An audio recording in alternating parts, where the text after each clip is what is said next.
Buenas tardes. Este curso finaliza hoy con la exposición que en pocos segundos más nos va a obsequiar el padre Carlos Alfredo Baliña, a quien debo presentar con mucho gusto. El padre Baliña llevó a cabo sus estudios de filosofía y teología en el Seminario Diocesano Santa María Madre de Dios de San Rafael, Mendoza. Ahí se ordenó de sacerdote y actualmente pertenece a la eparquía ucraniana en la Argentina. Sus estudios civiles lo han llevado a licenciarse en Ciencias Físicas en la Universidad de Buenos Aires. Posee además un diploma de estudios avanzados en filosofía de la Universidad de Barcelona. Y en la actualidad es profesor del Seminario de Licenciatura de la Universidad del Norte Santo Tomás de Aquino, supongo que acá en Buenos Aires. Sí, le comento los dominicos. Es profesor de Filosofía de las Ciencias 1 y 2, texto de Filosofía Antigua, texto de Filosofía Medieval y Antropología Filosófica en el Instituto Superior del Profesorado Antonio Sáenz de Lomas de Zamora. Bueno, y nos va a ilustrar con su ciencia acerca del tema que teníamos previsto para cerrar este ciclo. Queda con ustedes el padre Baliña. Muchas gracias, Mario. Muy buenas noches.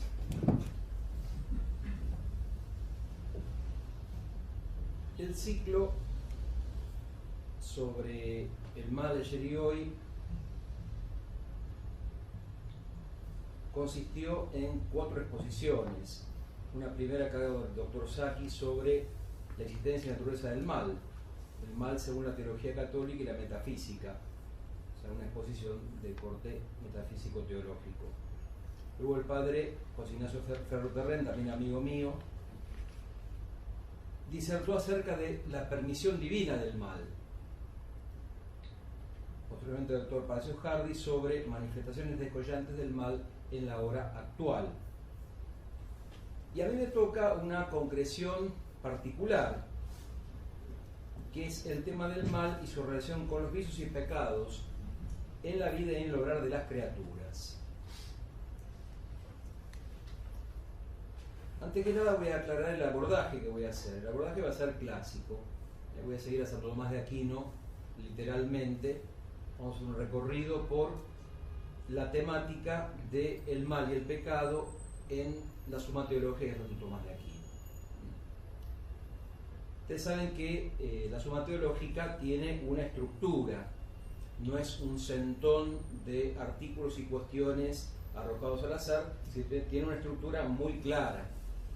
Tiene 3 partes, prima pars, segunda pars, dividida en 2 partes, y tercia pars.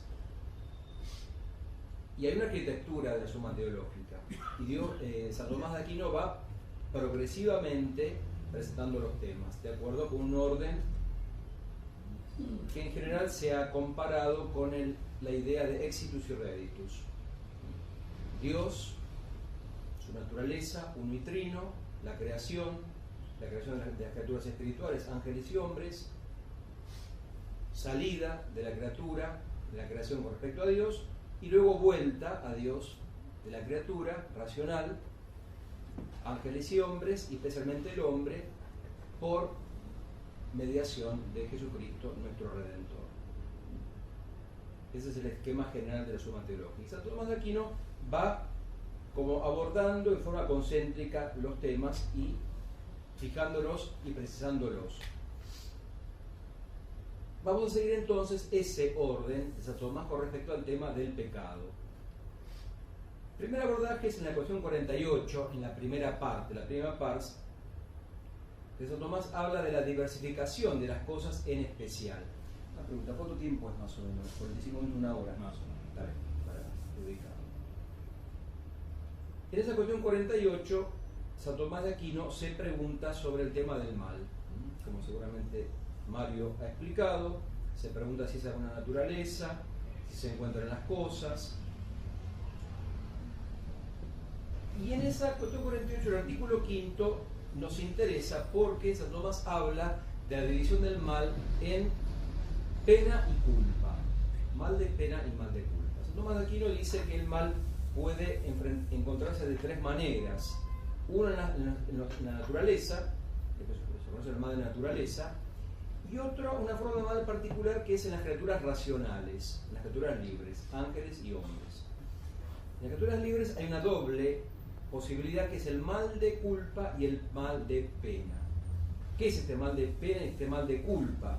Vamos a leer un pedacito de la respuesta de la Determinatio de Santo Tomás. Se indicó previamente que el mal es privación del bien,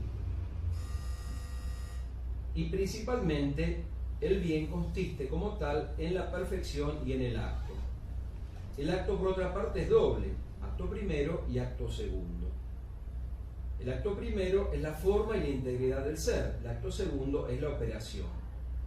Por tanto, el mal también será doble en cuanto se oponga a la primera o a la segunda forma. Uno, por sustracción de la forma o de alguna parte que es necesaria para la integridad del ser.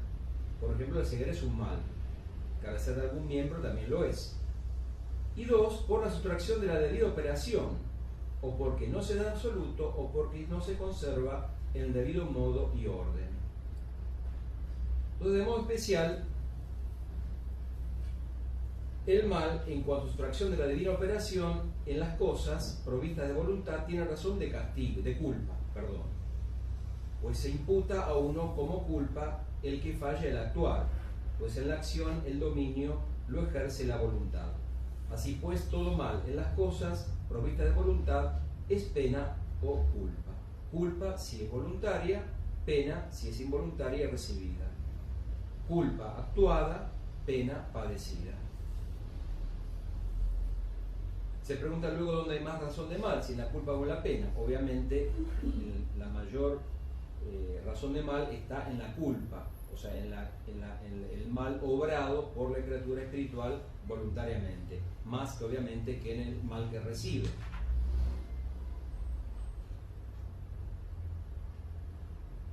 Luego este abordaje general, como la conferencia, el título de la conferencia dice: en las criaturas no podemos dejar de hablar del pecado de los ángeles, que es lo que vamos a abordar ahora, ya que este ciclo fue suscitado por el padre Mancuso, exorcista. Creo que no estará mal hablar algo acerca del pecado angélico, del cual Santo Tomás de Aquino habla bastante. En la primera parte, también cuestión 65, Santo Tomás se pregunta acerca del pecado de los ángeles, por ejemplo, si puede haber mal de culpa en ellos, y responde obviamente de forma afirmativa. Dada la finitud del ángel, la voluntad del ángel puede fallar y puede inclinarse hacia el mal. El segundo artículo es interesante porque discierne el tipo de pecado que puede darse en los ángeles. Interesante la respuesta a la objeción segunda. Dice así la objeción segunda: si la soberbia y la envidia son pecados espirituales, también lo son la pereza, la avaricia y la ira. Pero los pecados espirituales son propios del espíritu, como los carnales son propios de la carne. Por tanto, en los ángeles no solamente puede haber soberbia y envidia, sino también pereza y avaricia. Porque en principio la determinación era en torno a que el pecado del ángel es un pecado puramente espiritual, el ángel no tiene materia, no tiene cuerpo, entonces o soberbia o envidia. Responde Santo Tomás: la avaricia, en cuanto a pecado especial, es un apetito desordenado de toda clase de bienes temporales que sirven para la vida humana y que pueden comprarse por dinero. Los demonios obviamente no padecen estas cosas, como tampoco apetecen los deleites carnales. Por eso en ellos no puede haber avaricia propiamente tal. Si llamáramos avaricia al deseo moderado de poseer un bien creado cualquiera, este género de avaricia está contenido en la soberbia que hay en los demonios. La ira, por su parte, es siempre acompañada de alguna pasión, lo mismo que la concupiscencia, y por lo tanto no puede hallarse en los demonios más que sentido metafórico. En cuanto a la sedia, es una forma de tristeza que hace al hombre lento para aquellos ejercicios del espíritu a causa de la fatiga corporal. Esto tampoco pueden experimentarlo los demonios, Por todo esto resulta claro que solo la soberbia y la envidia son los pecados puramente espirituales que le pueden competir a los demonios. Sin embargo, siempre que la envidia no se tome como pasión, sino como voluntad reacia al bien ajeno. O sea que los demonios pueden tener soberbia y pueden tener envidia.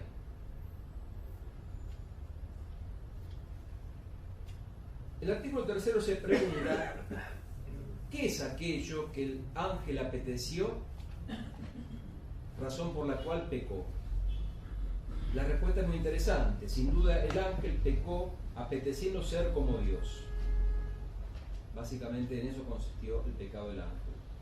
Pero esto puede entenderse de dos maneras: como equiparación o como semejanza. Del primer modo, no puede apetecer ser igual a Dios. Por conocimiento natural sabía que esto era imposible. El demonio es un ángel, sabía perfectamente que no puede ser exactamente igual a Dios. Eso lo sabía. Pero puede apetecer ser como Dios por semejanza. La primera, en cuanto a aquello que es capaz una criatura de semejarse a Dios. Y así apetece ser semejante a Dios en lo que no es apto para asemejarse a Él, como por ejemplo el que apeteciera crear el cielo y la tierra, cosas que solo pertenecen a Dios. En este aspecto habría pecado. De este modo es como el diablo apeteció ser como Dios, y no porque apeteciera ser semejante a Dios en cuanto a no estar sometido absolutamente a nadie. Puede ser así, hubiera querido su propio no ser, pues ninguna criatura puede existir a no ser en cuanto que participa del ser que Dios le comunica. Su deseo de ser semejante a Dios consistió en apetecer, como fin último de la bienaventuranza, las cosas que podía conseguir por la capacidad de su naturaleza, desviando por ello su apetito de la bienaventuranza sobrenatural, que proviene de la gracia de Dios. O sea, quiso obtener la bienaventuranza por sus propios medios y no como recibida de Dios. O si quiso, por ejemplo, apetecer de la gracia divina, quiso alcanzarla por la capacidad de su naturaleza y no con la ayuda divina, según la disposición de Dios. O sea que en eso consistió básicamente el pecado del ángel.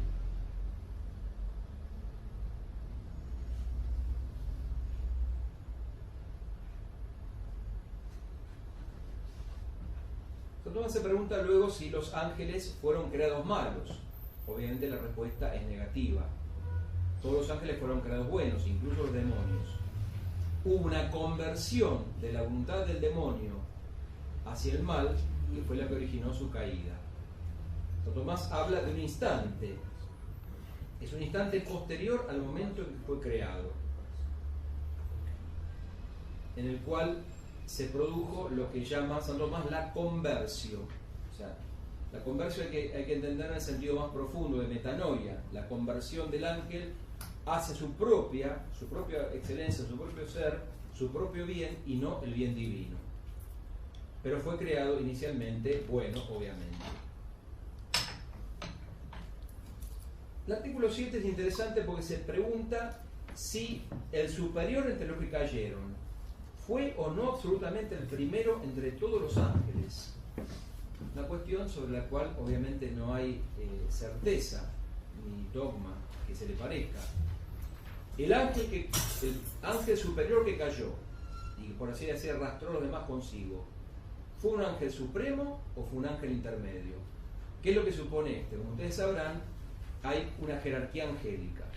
Tradicionalmente los ángeles se ordenan según 9 coros angélicos, desde los serafines, que son los ángeles supremos que están ardiendo en la presencia de Dios en la contemplación divina, hasta los ángeles que se ocupan del gobierno de las cosas corpóreas. Bueno, 9 coros angélicos. Santo Tomás se pregunta: ¿el principal era un ángel superior o era un ángel inferior o intermedio? Respuesta: en el pecado hay que considerar lo siguiente: la propensión al pecado y el motivo de pecar. Si el ángel es considerado la propensión al pecado, más bien parece que pecaron los inferiores y no los superiores. Por eso Juan Damasceno dice que el mayor de los que pecaron fue el que presidía el orden terrestre. Con esta opinión parece concordar la postura de los platónicos, como relata San Agustín en los libros 8º y 10º de la Ciudad de Dios. Pues algunos decían que los dioses son todos buenos y los demonios, en cambio, unos son buenos y otros malos, advirtiendo que llamaban dioses a las sustancias intelectuales que están por encima de la esfera lunar y demonios a las sustancias inferiores que están por debajo.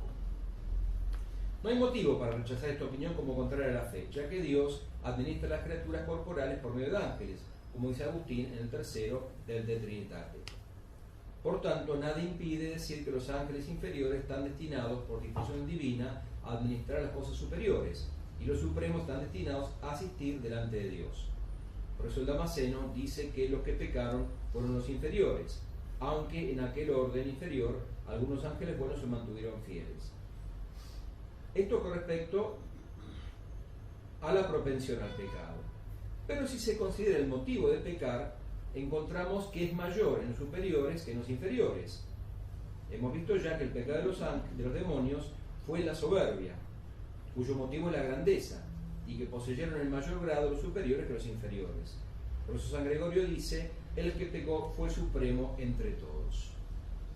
Entonces, si se tiene en cuenta que el pecado del demonio es la soberbia, cuanto más excelente es el ángel, más motivo habría para la soberbia. Santo Tomás se inclina por esta segunda postura. Dice, esta postura es más probable, porque el pecado del ángel no provino de ninguna propensión, sino solo del libre albedrío. Por tanto, parece que preferentemente se ha de tener en cuenta el motivo de pecar. Sin embargo, no hay que desechar la otra opinión, ya que también en el más elevado de los inferiores pudo haber motivo para pecar. Interesante cómo Santo Tomás es muy claro en las exposiciones.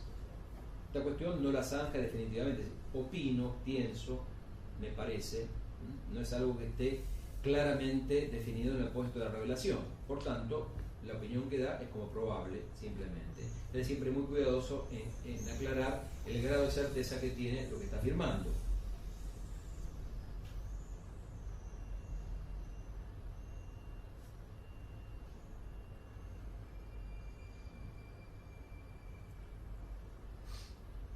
El artículo 9 se pregunta si los que cayeron son tantos como los que permanecieron. La respuesta es breve y coherente con la metafísica atomista. Los ángeles que perseveraron son más que los que pecaron, porque el pecado es contrario a la tendencia natural, mas lo que es contra la naturaleza ocurre en los menos de los casos. La naturaleza logra su efecto siempre o en la mayoría de los casos. Como la falla es una falla y es minoritaria, tiene que pensarse que los ángeles que cayeron son mucho menos que los que permanecieron fieles.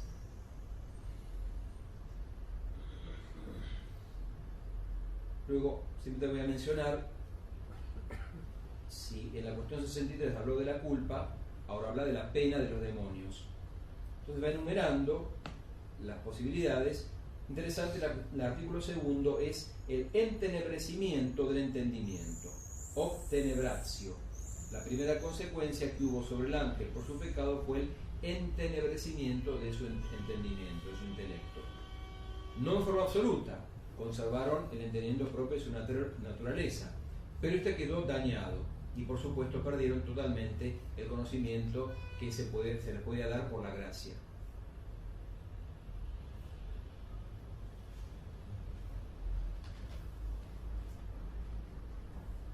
Interesante, en la objeción 4, San Tomás se pregunta con respecto al tema del conocimiento que tiene el misterio de Cristo.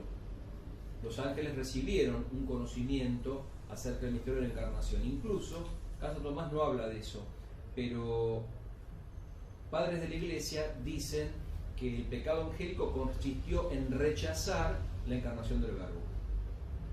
Que cuando Dios les presenta la posibilidad del hecho de que Él va a tomar una naturaleza humana, los demonios, los ángeles que cayeron, se recibieron totalmente a aceptar que Dios pudiese tomar una naturaleza inferior como es la humana. El ángel es muy superior al hombre, la naturaleza angélica es superior a la humana, por lo tanto consideraron como un disparate imposible de aceptar que Dios tomase una naturaleza inferior a la de ellos mismos.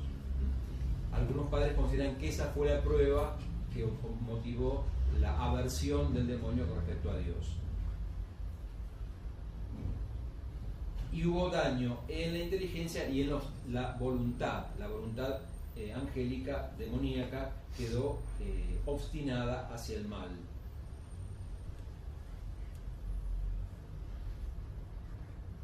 Con respecto al dolor, el dolor, dice Tomás, del ángel caído es con respecto al mal de pena, no con respecto al mal de culpa. El demonio no se arrepiente de lo que hizo, no siente remordimiento por lo que hizo, por la culpa probablemente no, por la pena sí, porque el ángel percibe el desmedro que hubo en su ser al pecar, pero no se arrepiente de su decisión. Todo esto no se puede explicar largamente, pero el ángel no es como nosotros, en los cuales nuestros actos libres se van sucediendo en el tiempo, se van desplegando en el tiempo. El ángel vive en una duración especial llamada el ego, en la cual un acto de voluntad del ángel es absoluto. Cuando un ángel toma una decisión, esa decisión arrastra totalmente su naturaleza. ¿Por qué? Porque la visión del ángel, el ángel en una idea ve toda la posibilidad de esa idea. Entonces su voluntad sigue necesariamente de forma completa y no queda resto como poder cambiar. Cuando el ángel decidió apartarse de Dios, lo decidió para siempre. Y no hay en él posibilidad de arrepentimiento, como en el caso nuestro, que somos criaturas sometidas al tiempo, debido a nuestra corporeidad. El ángel no. Su voluntad fue arrastrada en forma total y absoluta y para siempre.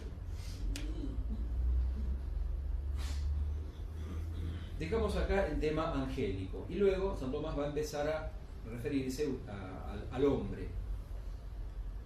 Ya pasamos entonces a la prima secunde, o sea, a la primera parte de la segunda parte de la Suma Teológica. La cuestión 18, San Tomás se plantea sobre la posibilidad de bondad o malicia en los actos humanos y obviamente responde en forma afirmativa. La posibilidad de que el hombre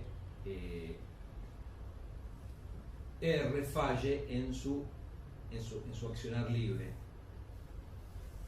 Y luego en la cuestión 71 de esta prima secunde, artículo 6, se pregunta por la definición agustiniana de pecado. Dice así: ¿se define adecuadamente el pecado diciendo que es un dicho, hecho o deseo contra la ley eterna? Peccatum est dictum, vel factum, vel concupitum contra legem aeternam. San Tomás responde: como es claro por lo dicho, el pecado no es otra cosa que un acto humano malo. Más que un acto sea humano, le viene por ser voluntario, según consta por todo lo visto. Ya sea el voluntario como ilícito de la voluntad, ya lo sea como imperado de la misma. Esta es una distinción clásica. O sea, un acto ilícito de la voluntad es un acto propio de la voluntad. Un acto imperado es un acto que la voluntad produce en otra potencia. Por ejemplo, un acto ilícito, un acto imperado es caminar. Yo decido caminar. Entonces mi voluntad tiene un acto ilícito que es la decisión de caminar e impera sobre mi potencia locomotriz para que camine. Entonces ahí hay actos propios de la voluntad, amar, desear, etc. Y hay actos imperados que imperan sobre la inteligencia, sobre las potencias apetitivas, sobre las locomotivas, etcétera, etcétera. Entonces dice que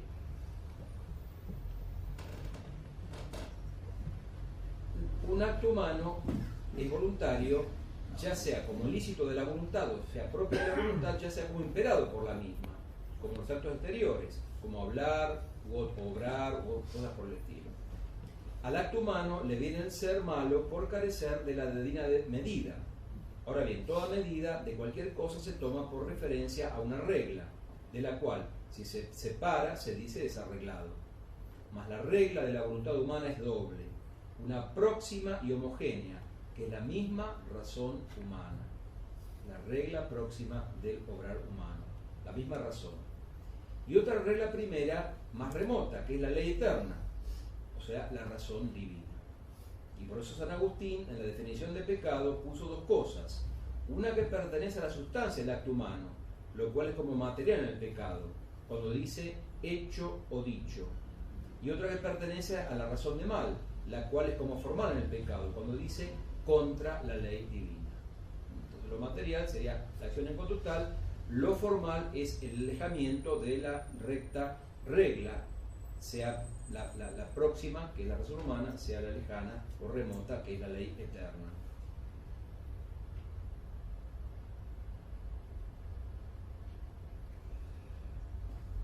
En la respuesta a la objeción tercera de este artículo 6 de la cuestión 71,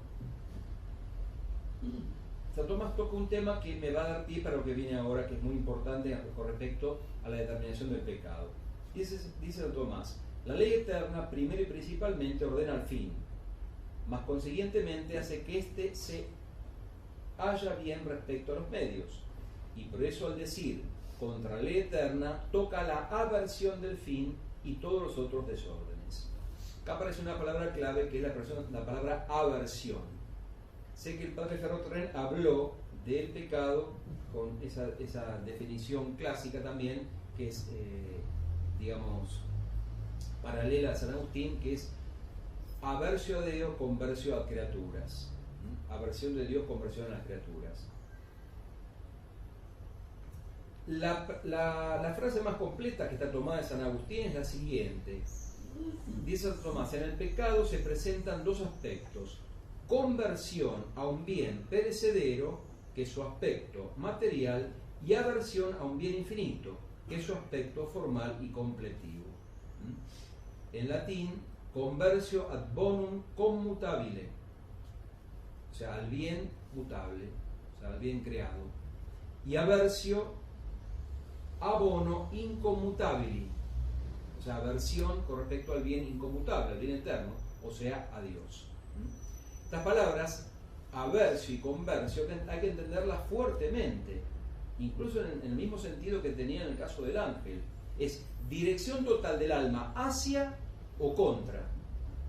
Es, por así decir, el pondus del alma que se dirige a Dios o se dirige a las criaturas y viceversa, o se aleja de ellas.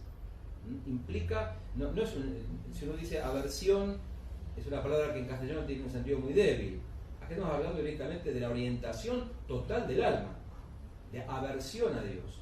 Bueno, la aversión a Dios, o sea, al bien inconmutable, es lo formal del pecado. Y la conversión a la criatura, al bien conmutable, es lo material del pecado. Lo que hace propiamente pecado al pecado, tanto el ángel como el hombre, es la aversión al bien inconmutable. Tan así que San Tomás de Aquino llega a decir que si hubiera una conversión a un bien conmutable sin aversión a Dios, no habría pecado mortal. Llega a decir eso. Lo formal, lo que determina la gravedad del pecado, es la aversión a Dios. Y luego San Tomás comienza un pequeño tratado sobre el pecado humano desde las cuestiones 77 al 85 de la prima secunda, donde va analizando con lupa, en detalle, todos los aspectos pensables del pecado. Voy a hacer un paneo rápido viendo las cuestiones principales, leyendo los artículos que puedan tener más miga o que puedan llamar un poquito más la atención. En la cuestión 72 se va a preguntar por la distinción de los pecados y va a aparecer la gran distinción entre pecado mortal y pecado venial. ¿Cuál es la relación entre el pecado mortal y el venial? Que el pecado mortal es el pecado perfecto, o sea, el que realiza realmente la noción de pecado, mientras que el pecado venial es imperfecto. Se puede decir que el pecado mortal es irreparable y el pecado venial es reparable. Uno dice, ¿pero cómo entonces? ¿El pecado mortal es irreparable? Sí, por el hombre. Es reparable por Dios, pero no por el hombre. El pecado mortal en cuanto tal, en cuanto pecado de la criatura, es irreparable. El hombre no tiene poder para poder reparar el mal del pecado mortal. Tomás lo dice explícitamente. Y quedaré en ese estado si no mediara la misericordia de Dios que perdona el pecado mortal. En cambio, el pecado venial es pecado reparable por el ser humano incluso.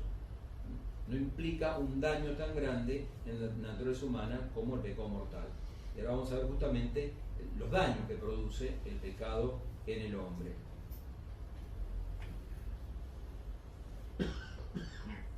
Cuando se empieza a analizar pecado espiritual, pecado carnal, pecado mortal, pecado venial, pecado por omisión, pecado por comisión, por exceso, por defecto, etcétera, etcétera. Luego analiza los pecados entre sí, en la cuestión 73, si son todos iguales, si son todos igualmente graves, si hay una variedad de gravedad en los pecados, en qué lo afectan las circunstancias, etcétera, etcétera. El 74, el sujeto del pecado. ¿Cuál es? Esto es una cuestión antropológica. En las potencias del hombre, ¿cuál es la potencia que es sujeto del pecado? Obviamente es la voluntad. La voluntad es la potencia humana en la cual anida subjetivamente como sujeto el pecado. Lo que no implica que no pueda anidar en otras potencias, pero por subordinación a la voluntad. Si la voluntad tiene actos propios, que son ilícitos, y actos imperados, que son por los cuales ordena otras potencias, bueno, puede haber en las otras potencias, movidos por la voluntad mal encaminada, pecado también. Entonces, afirma que la voluntad es sujeto del pecado, la parte sensual del hombre puede ser sujeto del pecado en forma derivada, como acabamos de hacer, la inteligencia también puede ser sujeto del pecado.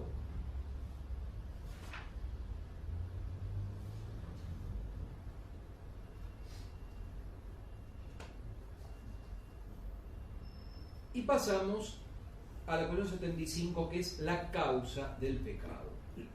La causa del pecado en general. Cuestión 75, causa del pecado en general. Cuestión 76, 77 y 78, las causas particulares del pecado. Las causas particulares van a surgir del análisis de la causa general, que voy a leer porque es una determinación que es muy rica y aclara todo lo que viene después. Primera cuestión, ¿tiene causa el pecado? Respuesta. El pecado es un acto desordenado. Por parte pues del acto tiene su causa directa, como cualquier otro acto. Mas por parte del desorden tiene causa del mismo modo que pueden tener causa la negación o la privación. Ya Mario explicó cómo el mal es privación del bien debido. Pero a la negación de algo se puede asignar una doble causa. Primero, la falta de causa, esto es la negación de la causa misma, que es causa de la negación en sí. Quitada la causa, se quita el efecto. Negación de causa. Así, la causa de la oscuridad es la ausencia del sol. Segundo, la causa de la afirmación a la que sigue la negación. Es accidentalmente causa de la negación consiguiente. Así, el fuego, causando calor en virtud de su tendencia principal, consiguientemente es causa de la privación del frío. El primero de los modos de causalidad puede bastar para la mera negación. Mas como el desorden del pecado y cualquier mal no sea mera negación, sino privación de aquello que a una cosa le compete naturalmente y debe tener, es necesario que tal desorden tenga una causa agente accidental, pues lo que es natural y se debe tener nunca faltaría sino para una causa que lo impide.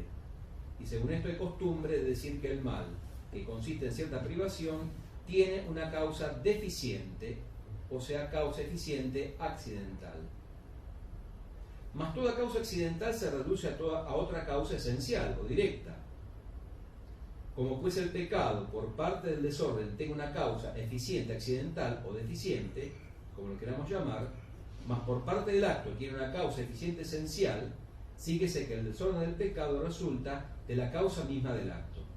Así pues, la voluntad carente de la dirección de la regla de la razón y de la ley divina, tendiendo un bien mutable, es causa directa del acto del pecado, e indirecta del desorden del acto, que está fuera de su intención, pues la falta del orden en el acto proviene del defecto de dirección en la voluntad.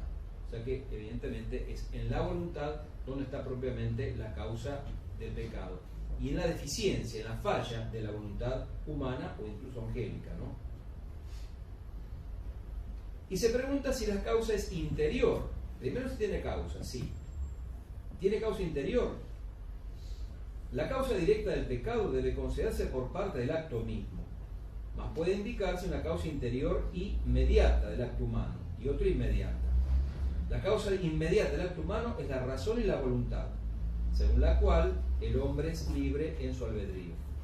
La causa remota es la aprehensión de la parte sensitiva y también el apetito sensitivo. Así pues, como la voluntad se mueve a algo según la razón por el juicio de ésta, así también el apetito sensitivo se inclina a algo por la aprehensión de los sentidos. Esta inclinación a veces arrastra la voluntad y la razón, como se verá más adelante. Por consiguiente, se puede señalar como una causa interior doble del pecado. Una próxima por parte de la razón y de la voluntad, y otra remota por parte de la imaginación y del apetito sensitivo. Entonces, acá aparecerían las tres causas que no vamos a analizar posteriormente: la ignorancia, la malicia y la pasión. Las tres causas posibles. El pecado de debilidad o de pasión por la parte sensitiva, la malicia por la parte volitiva y la ignorancia por la parte intelectiva.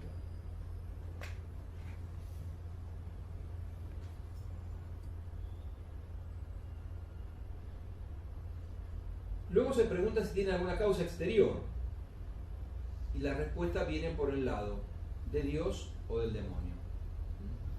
Obviamente Santo Tomás va a responder que Dios no es causa del pecado, lo vamos a ver en un momentito, pero tampoco el demonio es causa del pecado. No está tentado de atribuirle al demonio la causalidad o la tentación permanente, y no es tan así. Santo Tomás dice directamente: la causa del pecado es básicamente la voluntad humana, la voluntad libre. O sea, el demonio tienta, el demonio es ocasión, pero no es causa del pecado. Y no es causa de todo, no es tampoco que esté tentando para todos los pecados. O sea, en definitiva, es el hombre el responsable de sus actos. El demonio podrá tentar, pero es el hombre el responsable último de sus actos.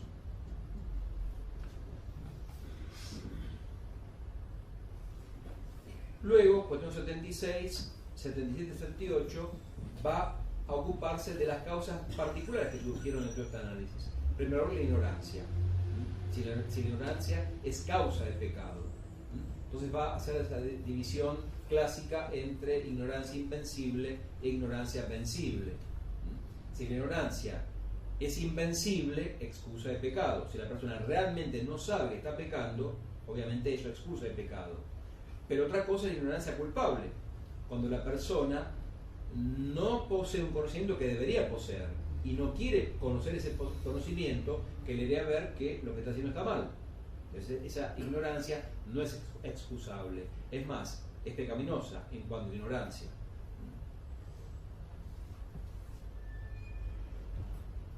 Luego, el pecado de debilidad o pecado por pasión, la causa del pecado por parte del apetito sensitivo. También Santo Tomás dice que la pasión disminuye en principio la imputabilidad del pecado, en principio. ¿Por qué? Porque ¿qué es lo que ocurre? La pasión oscurece el juicio de la razón y hace entonces que la voluntad se mueva indebidamente hacia un bien que le presenta ya no la razón, sino la pasión. Entonces eso, en cuanto haya menos racionalidad, disminuye la imputabilidad, pero no excusa totalmente de pecado. Y es muy claro con respecto a la pasión consecuente. O sea, si la pasión antecedente, o sea, la pasión que oscurece la inteligencia, lleva a pecar, es más grave la pasión consecuente, o sea, la pasión con la cual se realiza el acto. Fíjense que esto es una distinción muy importante y por así decir ocurre lo contrario con respecto a los actos positivos. Santo Tomás se pregunta si la pasión antecedente, si la pasión en cuanto tal es mala. Responde el Tratado de la Pasión claramente que la pasión en cuanto tal no es ni buena ni mala. Es una parte esencial de la naturaleza humana. Son movimientos del apetito sensitivo. Pero hay una posibilidad, es que la pasión sea antecedente al acto racional, o sea, que la pasión mueva al acto, o que la pasión acompañe el acto. Entonces son dos posibilidades: pasión antecedente o pasión consecuente. O sea, actuar por pasión o actuar con pasión. Actuar por pasión en principio es malo, porque entonces el hombre abdica de su condición racional y es movido por la pasionalidad, y eso es peligrosísimo. En la ira, el pecado de la ira es un claro ejemplo de pasión antecedente, en la cual uno actúa movido por la pasión. Distinto es cuando la pasión es consecuente, o sea, cuando la pasión acompaña el acto racional. Entonces, por ejemplo, aplica esta distinción al caso de Cristo, expulsando a las mercaderes del templo. Cristo estaba airado en la expulsión. ¿Eso es un pecado? No, porque la pasión de Cristo era consecuente al acto. Cristo actuó con pasión, y por así decir, la pasión le dio el plus de energía para poder hacer lo que tenía que hacer, que era expulsar a los hombres que estaban mercando, comerciando dentro del templo en actitudes de dolosa al Padre Celestial. Entonces la pasión le dio a Cristo como hombre el plus de energía para poder cumplir lo que estaba haciendo, la misión que tenía. En este caso la pasión es buena, porque es pasión consecuente. Entonces actuar con pasión es bueno, actuar por pasión es malo. Pero si uno peca con pasión, esa pasión empeora el acto, porque entonces esa pasión redobla el aspecto sensitivo del pecado, mientras que si la pasión era antecedente, reducía la culpabilidad del acto. Entonces, en muy breves palabras, es un análisis muy ceñido de Santo Tomás de Aquino de la relación entre la pasión y el pecado. Y por fin, Santo Tomás se ocupa del pecado más grave, que es el pecado, la causa más grave, que es la causalidad por malicia, que afecta directamente a la voluntad. Cuando la voluntad está maleada y ya está como dispuesta o torcida hacia el mal. O sea, ya no por parte de la pasión, ya no por parte de la ignorancia, sino por parte de la voluntad misma. Y eso es mucho más grave. El pecar por malicia es mucho más grave que pecar por ignorancia o pecar por debilidad. Incluso Santo Tomás lo emparenta con el llamado pecado del Espíritu Santo, al pecar por malicia, por esta torsión que implica en la voluntad misma.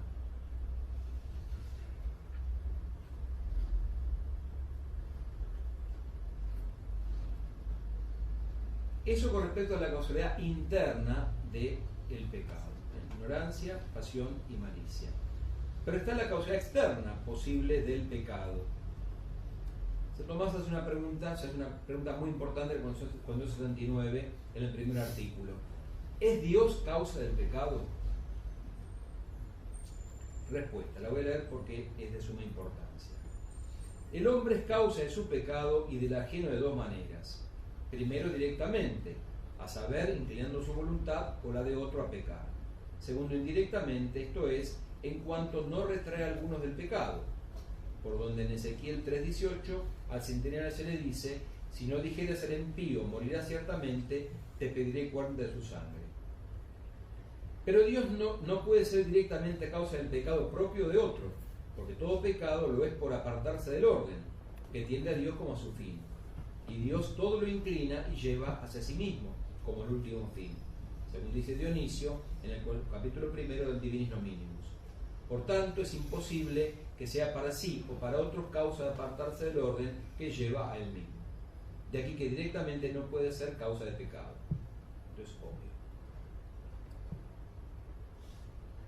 Igualmente tampoco puede ser indirectamente.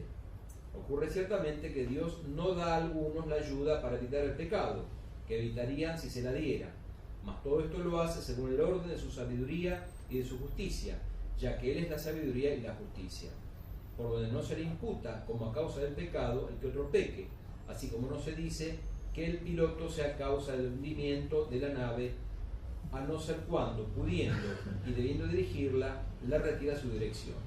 Y así es claro que Dios no es causa del pecado de ningún modo. Pero Santo Tomás, por así decir, afina el estudio, ¿no?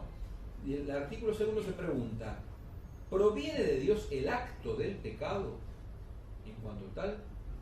Esta respuesta es más sutil. Respondo: el acto del pecado es ente y es acto, y por ambos conceptos proviene de Dios.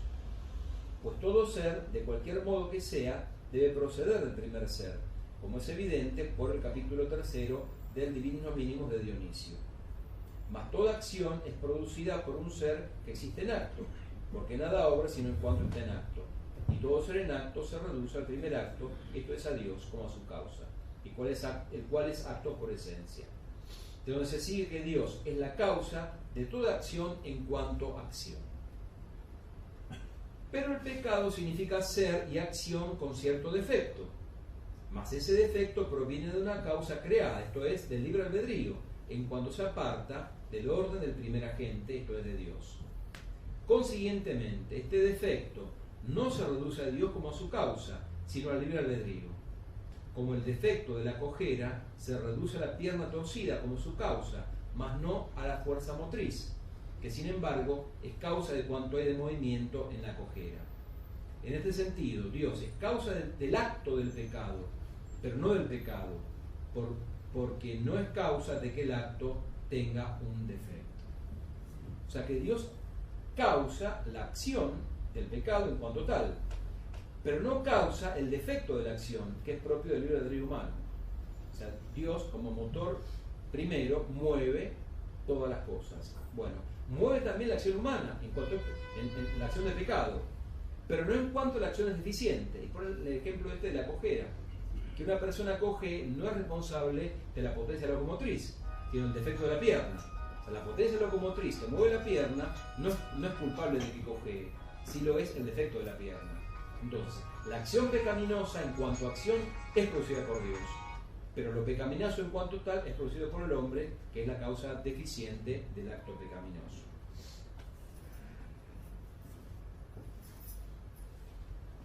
Esto es la cuestión 79. Luego, en la cuestión 80, se pregunta sobre el diablo como causa del pecado. Obviamente, por lo que venimos diciendo, que San Tomás dice que el diablo no es la causa del pecado humano, es el libre albedrío humano. Lo que puede hacer el diablo a lo más es tentar, pero no obligar ni forzar. Ustedes saben que la voluntad es una potencia espiritual. En la voluntad humana solamente puede actuar directamente Dios. Los ángeles no pueden actuar directamente en la voluntad humana, ni los ángeles buenos ni los ángeles malos, menos todavía. O sea que la voluntad humana es movida por sí misma o por Dios, pero no por los ángeles. Por tanto, el ángel malo, el demonio, no puede obligar, no puede forzar el acto libre pecaminoso humano. Sí puede tentar, puede inducir, eso lo puede hacer. Y en el artículo 4 se pregunta si provienen todos los pecados de la sugestión del diablo. Y responde que no. No es el diablo culpable de todos los pecados del hombre. Y hace una distinción. En cierto modo sí, en cuanto tentó al primer hombre. Desde ese punto de vista sí. Pero en cuanto a los pecados individuales de cada uno, el diablo no es responsable de todo. Tampoco es cuestión de echarle la culpa de todas las cosas. Y en la cuestión 81, otro de los grandes temas que no podían faltar en una exposición sobre el pecado y el mal en la naturaleza y en las criaturas, que es el tema del pecado original. Prima secunde, cuestión 81. El título de la cuestión es engañoso, porque uno lo lee y en primera instancia no piensa en esa dirección. Dice, ¿el hombre es causa de pecado? Ese es el título de la cuestión. Y en la explicación del título encontramos la razón. Dice Tomás, ahora vamos a hablar de la causa del pecado por parte del hombre. Más puesto que el hombre, al igual que el diablo, es causa del pecado para otro hombre por su gestión externa, pero además tiene un cierto modo especial de causar el pecado en otro, por el origen. De ahí que vamos a hablar del pecado original, acerca del cual hay tres cuestiones a considerar. Primero, su transmisión, cuestión 81, su naturaleza, cuestión 82, y su sujeto, cuestión 83. O sea que en estas tres cuestiones, 81, 82, 83, va a preguntar sobre el pecado original.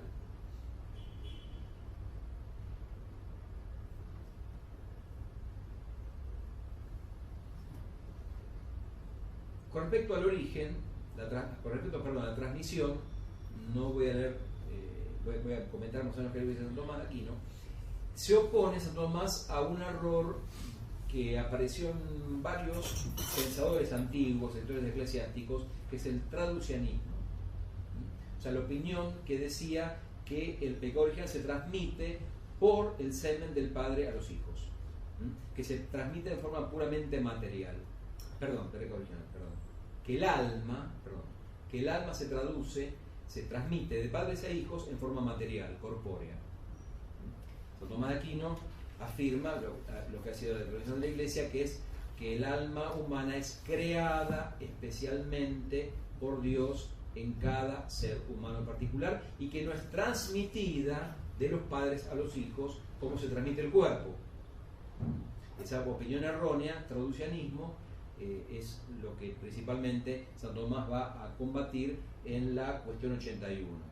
Entonces se pregunta si se transmite a los descendientes por generación los pecados del primer padre, si se transmite por medio del semen a todos los engendrados de Adán, etcétera, etcétera. Lo que está en el trasfondo de eso es el traducianismo, el modo en el cual se transmite el alma, se produce el alma en el ser humano. Y acá pasamos a la cuestión 82, que es esencial, que es la esencia del pecado original. ¿En qué consiste el pecado original?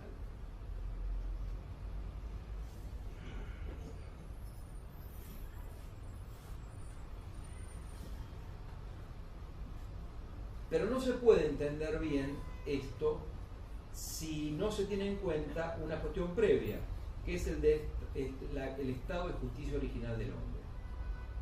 ¿Por qué? Porque San Tomás, ¿qué es lo que va a decir? Que el pecado original consiste en la carencia de la justicia original con la cual el hombre fue creado en el paraíso. Entonces vamos a leer la cuestión 95 de la Prima Pars, en la cual San Tomás explica en qué consistió el estado de justicia original, en el cual el hombre fue creado y puesto en el paraíso. Dice así, artículo primero de la cuestión 95 de la Prima Pars. ¿El primer hombre fue creado en estado de gracia? Algunos dicen que el primer hombre no fue creado en gracia, pero que ésta le fue dada antes de pecar. Pues muchos santos sostienen que el hombre en estado de inocencia tuvo la gracia, pero que fue también creado en gracia, como sostienen otros, para exigirlo en rectitud del estado primitivo, puesto que se dice en Eclesiástico, Dios hizo al hombre recto. O sea, se inclina por la opinión de que el hombre fue creado en gracia. Esta rectitud consistía en que la razón estaba sometida a Dios, las facultades inferiores a la razón, el cuerpo y el cuerpo al alma. Tres sujeciones en las cuales consistía la justicia original. Primero, la razón sometida a Dios. Segunda, las facultades inferiores sometidas a la razón. Y tercera, el cuerpo al alma. El primer sometimiento, o sea, del hombre, la razón a Dios, era la causa de los otros dos. Pues en cuanto que la razón permanecía sometida a Dios, se le sometían a ella las facultades inferiores, como dice San Agustín. Pero es evidente que este sometimiento del cuerpo al alma y de las facultades inferiores a la razón no era natural, pues de haberlo sido, hubiese permanecido después de haber pecado. Pues los dones naturales, como dice Dionisio, permanecieron en los demonios.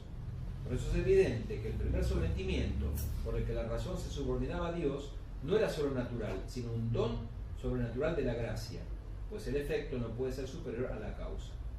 Por eso dice San Agustín, en la ciudad de Dios, una vez dada la transgresión del precepto, al instante, destituida del alma de la gracia divina, se avergonzaron de la desnudez de su cuerpo, pues sintieron en su carne un movimiento de desobediencia, como castigo por su desobediencia.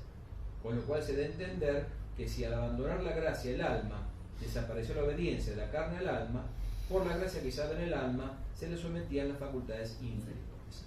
O sea que consistía en una triple sujeción, de la razón a Dios, las facultades inferiores a la razón y el cuerpo al alma. Rota la primera sujeción, es como que cayó como un dominó el resto. O sea, al cortar el hombre su sujeción a Dios, se desordenaron las pasiones con respecto a la inteligencia y el cuerpo con respecto al alma.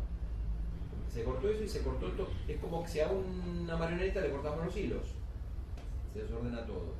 Es literalmente lo que dice San Tomás que pasó con el pecado original. Entonces, es fundamental para entender el concepto de pecado original el estado de justicia original.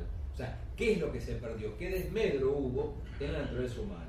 Ahora sí, la cuestión es 82. ¿En qué consiste el pecado original?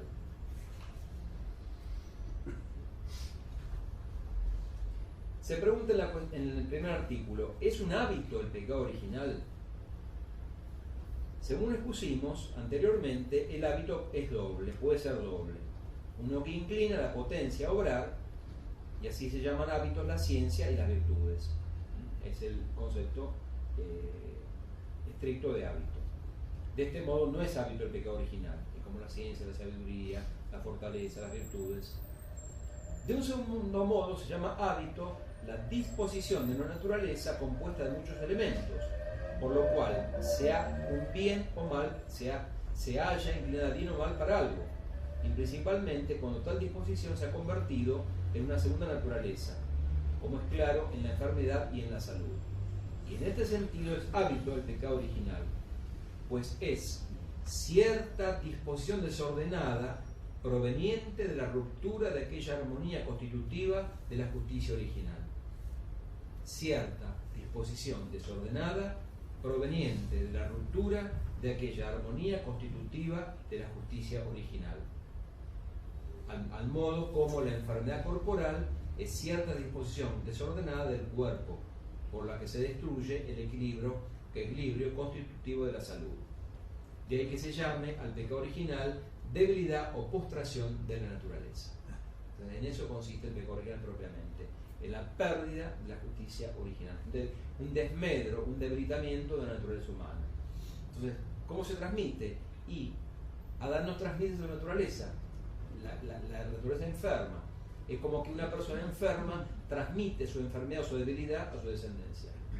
Ese sería el modo de transmitir el pecado original.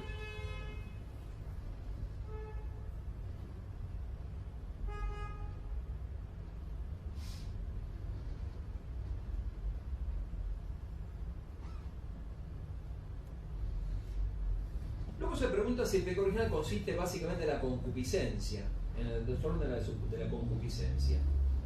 Y establece una definición importante. Lo formal en el pecado original es la privación de la justicia original, por la cual la voluntad estaba sometida a Dios. Todo otro desorden de las facultades del alma es como material en el pecado original.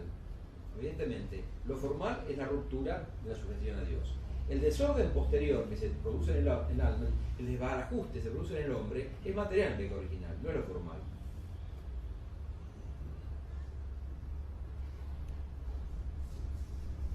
El desorden de las otras facultades del alma se manifiesta principalmente en que se vuelven desordenadamente a los bienes mudables, desorden que en efecto, con un nombre común, se puede llamar concupiscencia.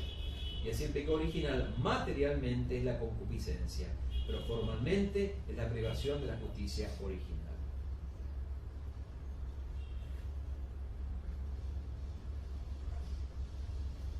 Luego en cuestión 83 se plantea acerca del sujeto del pecado original. ¿Es el alma o el cuerpo? Evidentemente el sujeto es el alma. El sujeto del pecado original es el alma y refluye sobre el cuerpo, que quedó desordenado materialmente por ese pecado original.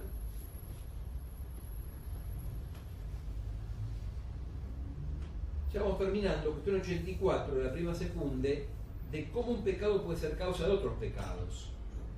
Entonces se pregunta por la soberbia y la codicia en cuanto principio y causa de pecados. Que hay una cosa muy interesante, y es que Santo Tomás va a decir que la soberbia es el principal de los pecados y es como la formalidad de todo pecado. Entonces, si habíamos dicho que lo formal del pecado es la aversión al bonum incomutabile, o sea, la aversión a Dios, y la conversión a la criatura es como lo material del pecado, lo formal del pecado viene por el lado de la soberbia, porque la soberbia es como la forma de todo pecado. Por eso la soberbia está como particularizando la aversión a Dios.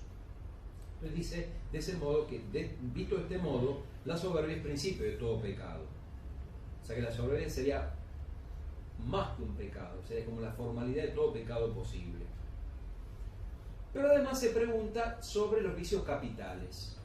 Vamos a culminar leyendo un poquitito acerca de los pecados capitales, o vicios capitales, mejor dicho.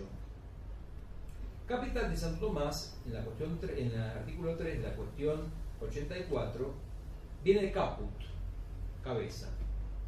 Y la cabeza, en sentido propio, es cierto miembro del animal que es principio y director del animal entero. De que todo principio, metafóricamente, se llame cabeza. Y también los hombres que dirigen y gobiernan a otros se dicen propiamente cabezas de otros. Un vicio, pues, se denomina capital en primer lugar por la cabeza propiamente dicha. En este sentido se llama pecado capital el pecado que se castiga con pena capital. Mas ahora no hablamos de pecados capitales en ese sentido, sino en el otro, en cuanto director de otros. Y así llamamos vicio capital aquel del que nacen otros, principalmente en calidad de causa final, la cual es el principio formal, según hemos dicho anteriormente. Por tanto, el vicio capital no es solo principio de otros, sino también director, y en cierto modo su remolque, pues siempre el arte o hábito al que pertenece el fin preside e impera respecto de los medios. De que San Gregorio Magno compare los vicios capitales a jefes de ejércitos. Se pregunta luego por el número y cuáles son los vicios capitales.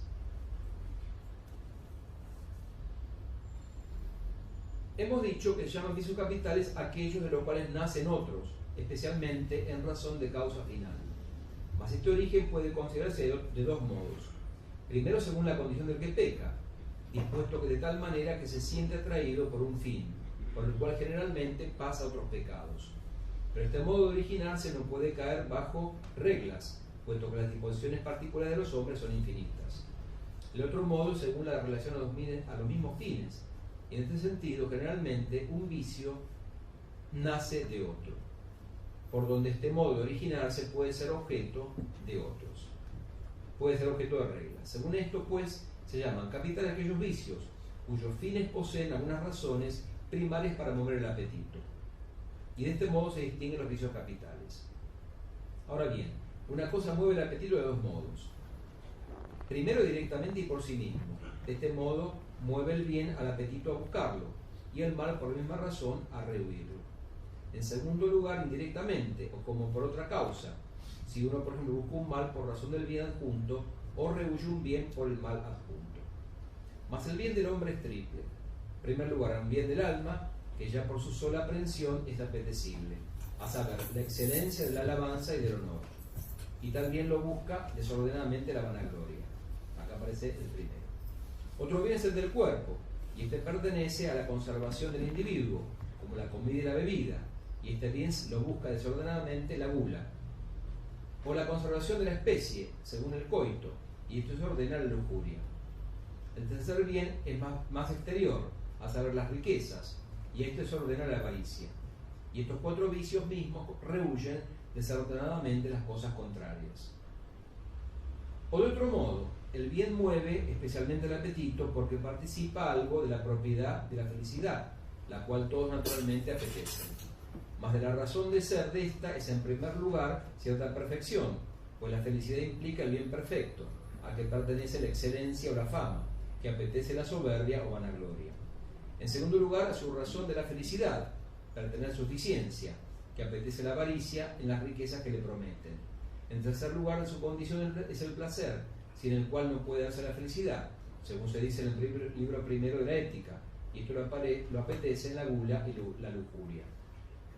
Mas el que uno rehuye el bien por causa del mal adjunto acontece de dos maneras, porque o esto es por relación al bien propio, y así tenemos la sedia, que es la tristeza del bien espiritual por el trabajo corporal adjunto, o es tristeza del bien ajeno, y esto, si no va acompañado de rebelión, pertenece a la envidia, que se entristece del bien ajeno, en cuanto impide su propia excelencia, o es con cierta rebelión, que impulsa a la venganza, y tal cosa es la ira, y estos mismos vicios pertenecen a la atención a los males opuestos. Entonces, por un análisis de los bienes y males posibles del hombre, Santo Tomás deduce los 7 pecados capitales.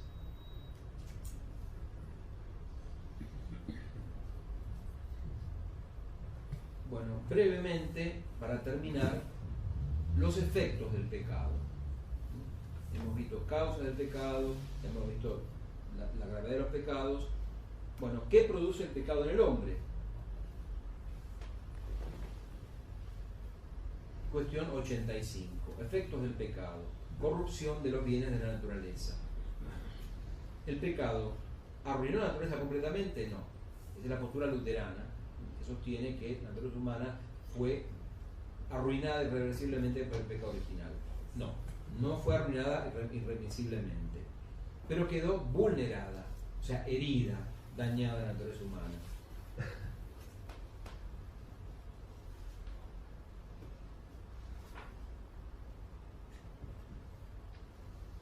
¿Cuáles son las heridas del pecado? Es el artículo 3 de la cuestión 85. dice Santo Tomás de Aquino. Por la justicia original, la razón controlaba perfectamente las fuerzas inferiores del alma. La razón misma, sujeta a Dios, se perfeccionaba. Pero esta justicia original no fue arrebatada por el pecado del primer padre, como hemos dicho. Y por ello todas las fuerzas del alma quedan como destituidas de su propio orden, con el que se ordena naturalmente la virtud. La misma destitución se llama herida de la naturaleza. Mas son 4 las potencias del alma que pueden ser sujetos de virtudes, a saber, la razón, en la cual reside la prudencia, la voluntad, en la cual reside la justicia, el irascible, en el cual reside la fortaleza, y el concupiscible, en el cual reside la templanza. Aparecen las 4 virtudes cardinales. Pues en cuanto la razón está destituida de su orden a lo verdadero, está la herida de la ignorancia. Primera herida, la ignorancia. En cuanto la voluntad está destituida de su orden al bien, está la herida de la malicia. Tercero, en cuanto el irascible está destituido de su orden a lo arduo, está la herida de la debilidad. Y cuarto, en cuanto la concupiscencia está destituida de su orden a lo deleitable, moderado por la razón, está la herida de la concupiscencia. Entonces tenemos las 4 heridas que produce el pecado en el hombre: ignorancia, malicia, debilidad y concupiscencia. Es la herida que produce propiamente el pecado original y todo pecado en el hombre. Así pues, estas son las 4 heridas infligidas a toda la naturaleza humana por el pecado del primer padre. Mas puesto que la inclinación al bien de la virtud disminuye en cada uno por el pecado actual, como se ha dicho, estas son también las 4 heridas consiguientes a otros pecados, a saber, a cuantos que por el pecado la razón se embota, especialmente en las cosas que debemos practicar, y la voluntad se endurece respecto del bien, y aumenta la dificultad de obrar bien, y la concupiscencia se enciende más. Entonces, estas 4 heridas no son solamente imputables al pecado original, sino que también refluyen en cada pecado actual, cada pecado personal nuestro.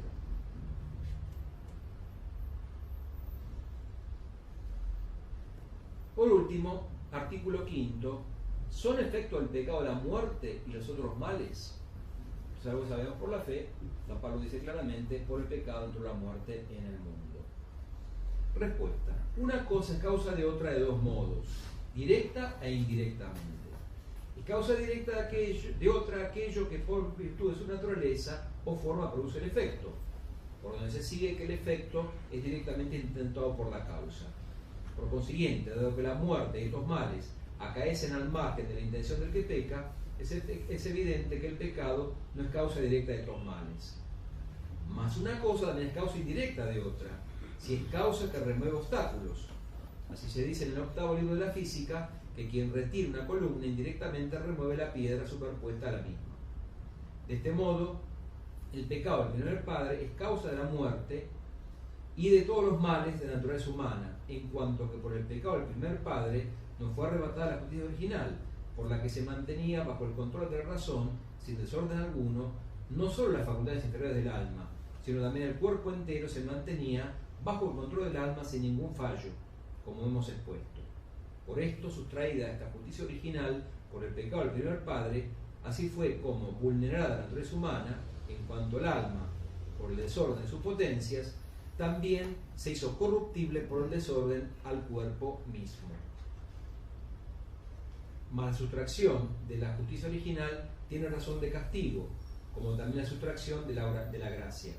Por consiguiente, la muerte y todos los males corporales consecuentes son ciertos castigos del pecado original. Y aunque estos males no fueran intentados por el pecador, sin embargo han sido ordenados por la justicia de Dios que castiga por el pecado.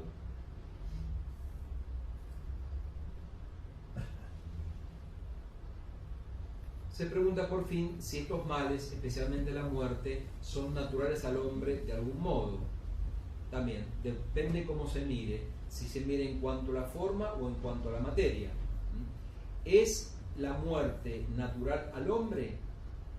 Con respecto a la forma, con respecto al alma, Dios creó al hombre para que viviese siempre, consta por la Sagrada Escritura, y le dio toda justicia original para que pudiese el cuerpo estar sometido de una forma preternatural al alma. Desde ese punto de vista, no.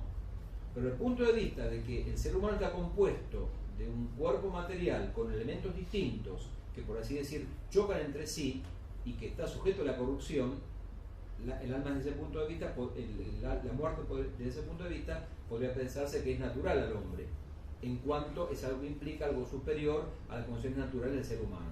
Pero el hecho es que Dios creó al hombre para que fuese inmortal y perdió ese privilegio por la pérdida ocasionada por el pecado original. Esto es más o menos una mirada muy rápida lo que San Tomás dice en la Suma Teológica acerca del pecado. Tanto el pecado en sí mismo, como el pecado del ángel, como el pecado del hombre, como el pecado original. Entonces, vemos entonces una concreción del mal, del mal que existe en el mundo, en el aspecto particular del pecado. En esto consiste básicamente la exposición.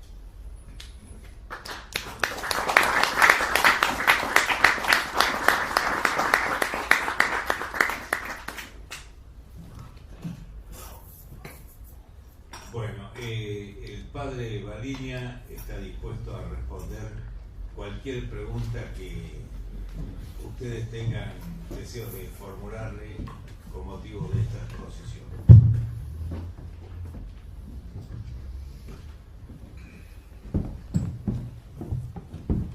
Sí, Carlitos. Queda claro que Dios creó al hombre recto, ¿no es cierto? Quedó claro que no se transmite el pecado original por el vía seminal o corporal. Entonces Dios crea cada alma individual. Parecería que la crea ya con el pecado original. Lo que pasa es que Dios crea cada alma unida a un cuerpo, a una naturaleza, y por lo tanto se produce una naturaleza que ya está caída y se ha transmitido caída. O sea, yo creo que lo que no hay que pensar es el alma creada que se une a un cuerpo. El alma es creada con el cuerpo, no tiene una existencia previa a la unión con el hombre. Lo que es creado es el hombre, con alma y cuerpo, y alma es creada especialmente por Dios. Y esa naturaleza humana viene herida, ya enferma, desde Adán y Eva. O sea, como que Dios pone esa alma en esa condición por la cual quedó ya la naturaleza humana sumergida. O sea, no es un alma buena que se unió, pues esa sería una concepción platónica, ¿no? Un alma buena que descendió a un cuerpo, no. El alma es concreada con el cuerpo, en el momento en que es creado el hombre. Pues concreada con el hombre, y no tiene existencia previa. Y ese es el destino que le cabe por la degradación de la naturaleza humana, ¿no? Y es así.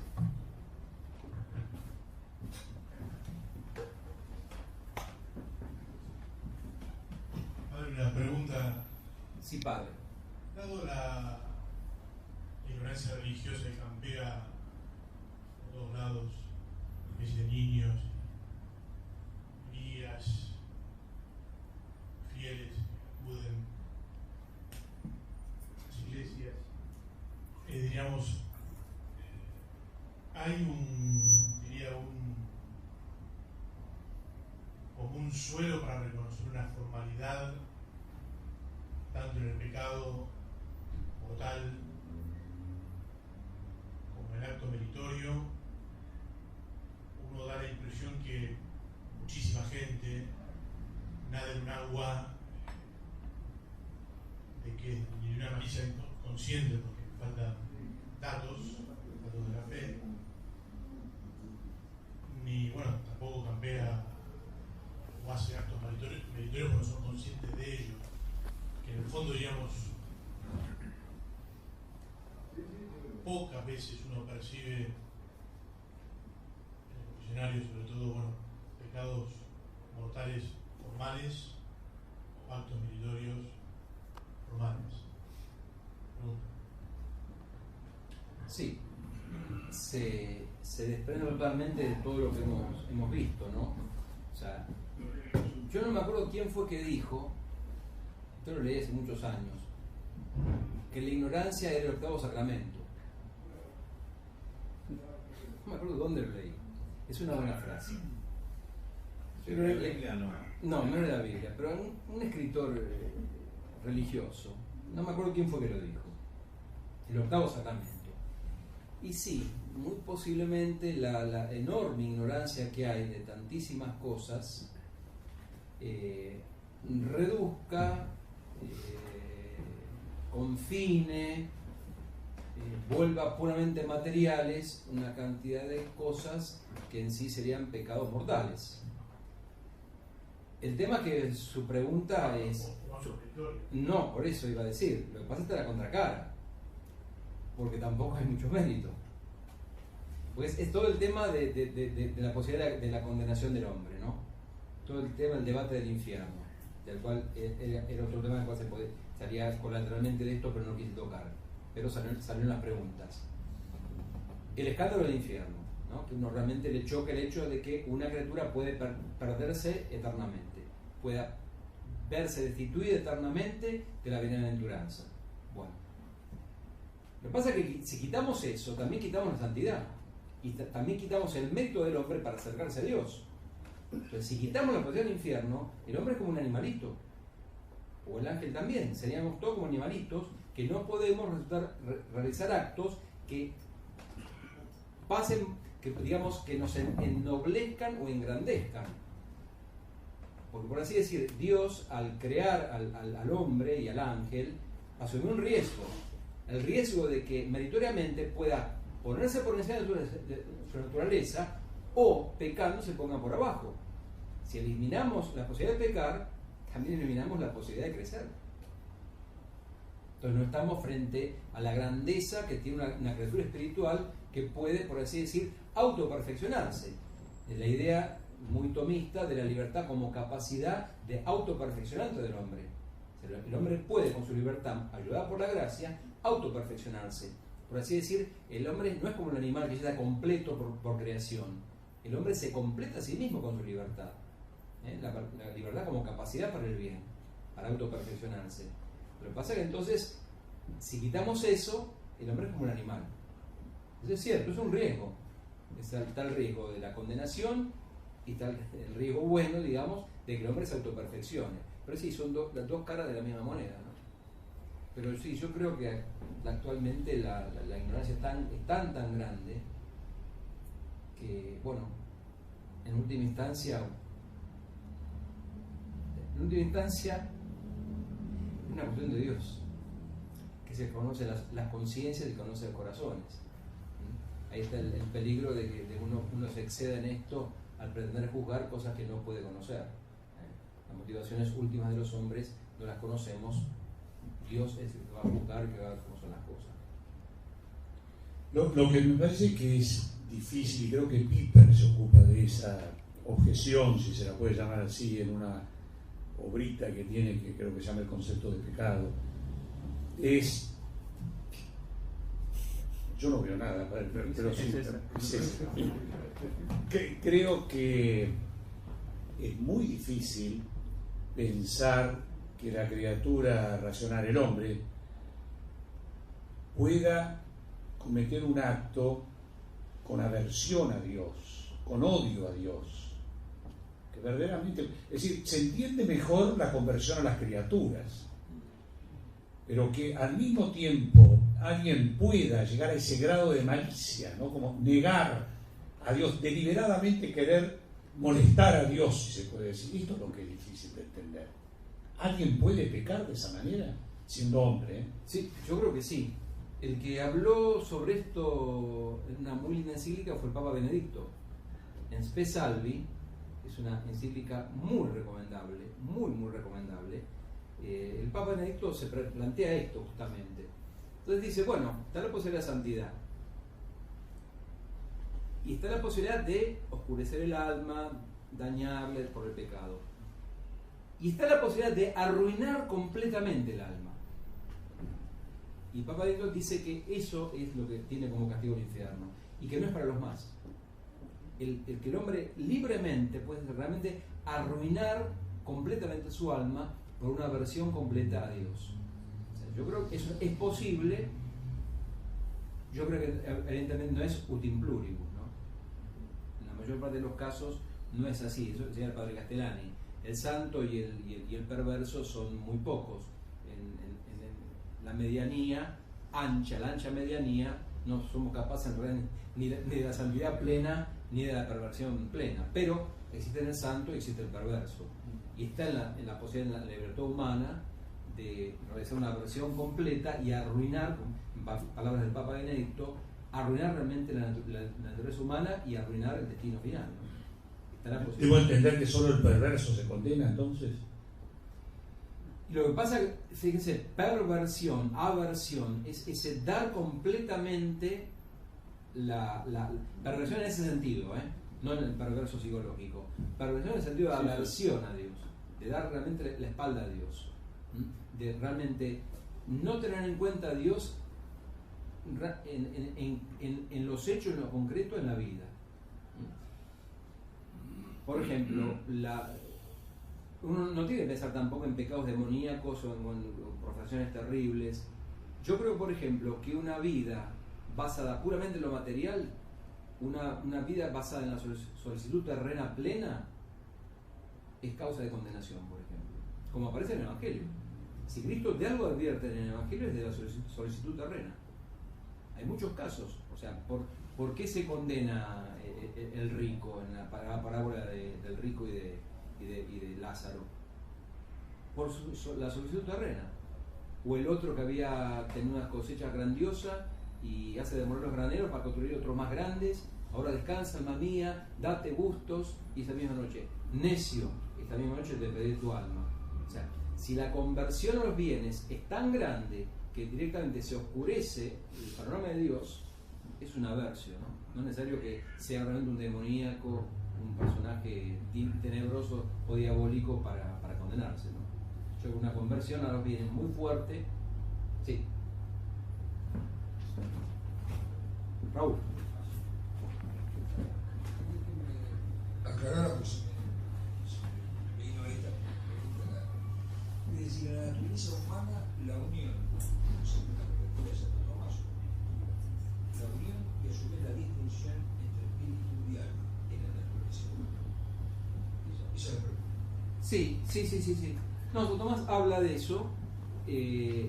Evidentemente, Santo Tomás sostiene el hidromorfismo. O sea, los coprincipios, alma espiritual y cuerpo, de cuya unión resulta la sustancia humana.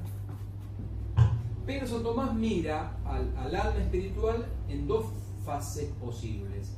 Una en cuanto principalmente informando el cuerpo, y otra en cuanto al excedente que tiene el alma con respecto a lo corpóreo y tiene acceso a lo espiritual y en última instancia a Dios. Porque el alma espiritual humana es un alma muy particular, no es como el alma de los animales. El alma animal está totalmente subsumida en lo material, y el alma animal y también la vegetal, su misión consiste en informar ese cuerpo. El espíritu humano tiene un plus, o sea, no solamente informa al cuerpo, sino que excede al cuerpo, y es asiento de las dos potencias espirituales, la inteligencia y la voluntad, que exceden lo meramente corpóreo, y que justamente esa es la prueba, digamos, básica de la espiritualidad. Exactamente lo mismo. Sí. El señor, ¿Me escucha? sí, lo escucho perfectamente. ¿Por qué se dice, así atendido en el catecismo tradicional, habida cuenta de esto de la formalidad y la materialidad del acto del pecado humano, por qué se dice que la suficiente lucha contra la tentación, es decir, si uno sufre una tentación, pelea contra ella, la tentación redobla la apuesta y uno redobla la apuesta en la pelea, y así llega la escalada hasta que llega un momento en que el individuo sucumbe por debilidad, luego de haber peleado, luego de no haber sucumbido en varios peldaños. Eso lo justifica, eso no lo hace incurrir en pecado mortal. ¿Es así? ¿Y por qué? No, si sucumbe a una tentación que implica materialmente un pecado mortal, peca mortalmente. O sea, en última instancia, la decisión libre es la última que determina todo. Lo que pasa es que, bueno, de ahí en más entra, por así decir, atallar Dios.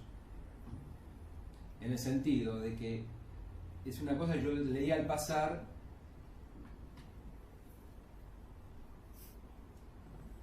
De acuerdo con su plan, su providencia, Dios puede dar la gracia para que la persona salga de ese estado.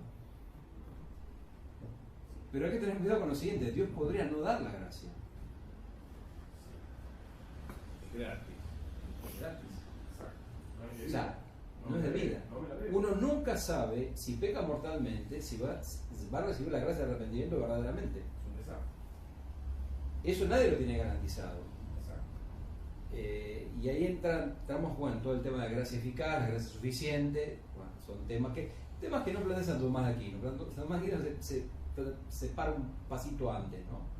Pero digamos, bueno, en principio uno puede pensar que Dios considera, si la persona esa luchó, evidentemente eso no es de balde. No es algo que uno tenga que calcular. No es algo de balde. O sea, pasa que hay una cosa: uno debe pensar que en principio lo que supone es la misericordia divina. Dios quiere que todos se salven. Eso no significa la salvación universal. Pero en principio, de parte de Dios, Dios quiere el bien. Digamos, yo creo que para que alguien se condene, tiene que hacer bastantes cosas para condenarse. No es, digamos, el pecado mortal hipotético de los religiosos espirituales, el alma que está en el infierno por un solo pecado mortal, digamos, es un caso hipotético y de laboratorio, en el cual uno debe meditar. Yo no creo que sea el caso de una persona concreta en toda la historia, que un hombre por un solo pecado mortal que cometió, Dios no está, por así decir, acechando al pecado del hombre. Evidentemente Dios da muchas oportunidades, pero ojo que puede ser que Dios da un número finito de oportunidades, eso también es cierto. Entonces tampoco hay que jugar, pero digamos, evidentemente el deseo de Dios es la salvación del alma, de los hombres.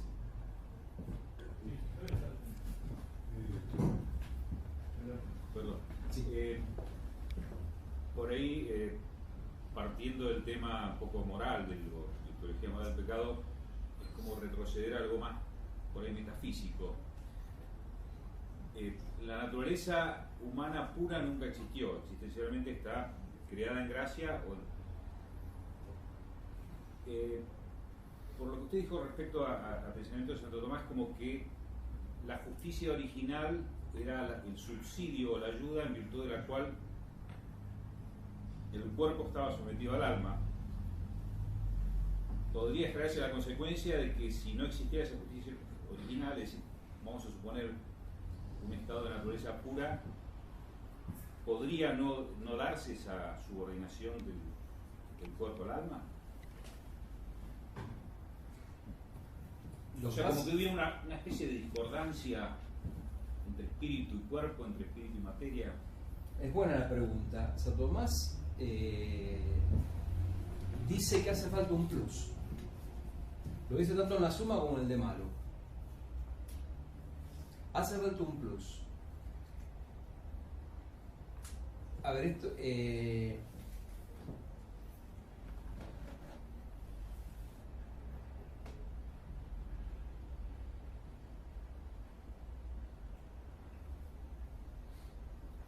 es por esa razón que, por ejemplo, la situación del alma separada del cuerpo de la muerte es anómala.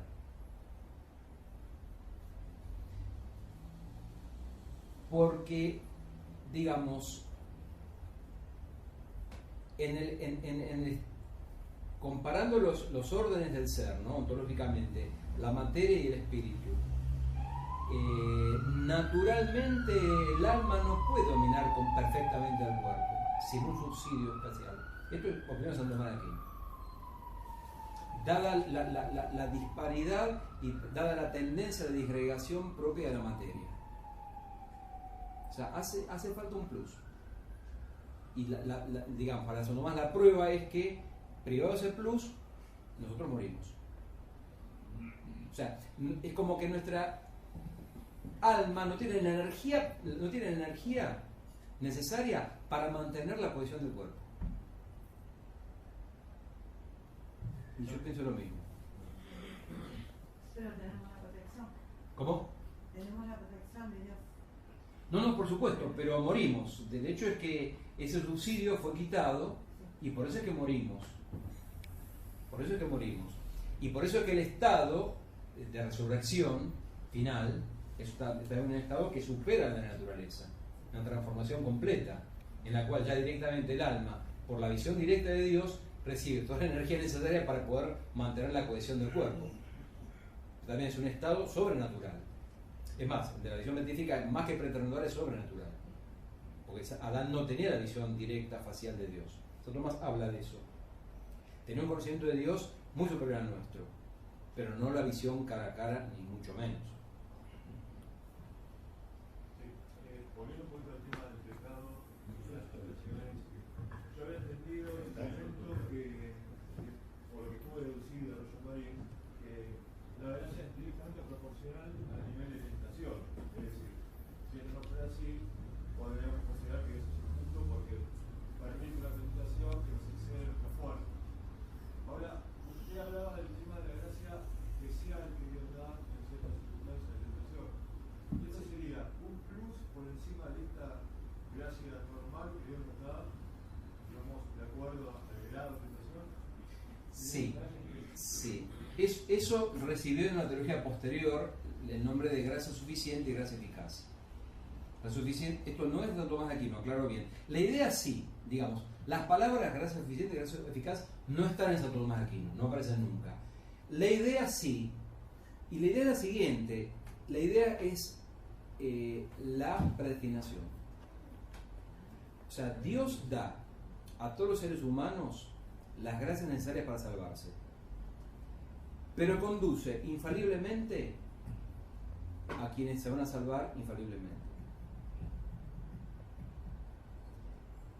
¿Dios es injusto por eso? No, porque esto es totalmente gratuito. Pero si hay predestinación, es necesario que Dios guíe y conduzca infaliblemente a ciertas personas de la salvación. A los otros, ¿se condenaron porque Dios los condenó? No, porque no hicieron buen uso de la gracia.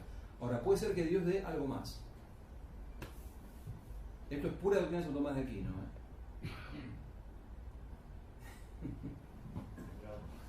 Es muy bravo. Con su permiso, padre. Sí. Será de Santo Tomás de Aquino, pero me suena tan a Calvino que me muero yo. No, lo que pasa es que no es la predestinación negativa. No es predestinación a la condenación directa. El tema es el siguiente. Cuando Santo Tomás habla del tema en la cuestión 23 de la primera pars, dice que la predestinación no pone nada al predestinado. Esto es muy importante. No es que ya haya algo en los seres humanos que indique que se salven o se condenen. La predestinación está en la mente divina y se realiza en el tiempo por las acciones libres de los hombres. Está en la mente divina que ve el futuro, ve el pasado, el presente y el futuro, pero no pone nada objetivamente en la criatura. El que se salva o se condena, libremente se salva y se condena. Nada más. O sea, Dios no manda a nadie directamente al infierno, ni mucho más. Eso sería calvinismo, obviamente. Claro, es un saber, pero no es un designio. Es un designio, pero que no impone necesidad a la criatura. No impone necesidad a la criatura. Principalmente en el tema de la condenación, que es puramente privativo. No era el tema que me interesaba destacar, quedó picando justo cuando me tocó el micrófono, sino el capítulo anterior, cuando se habló de que no estamos, es decir, quedó un estado de desesperación general que no sé si se habrá percibido. No sabemos si Dios nos va a dar la gracia hasta el último momento y no sabemos si nos va a perdonar infinitamente. Creo que usted dijo lo último que había dicho en el episodio anterior.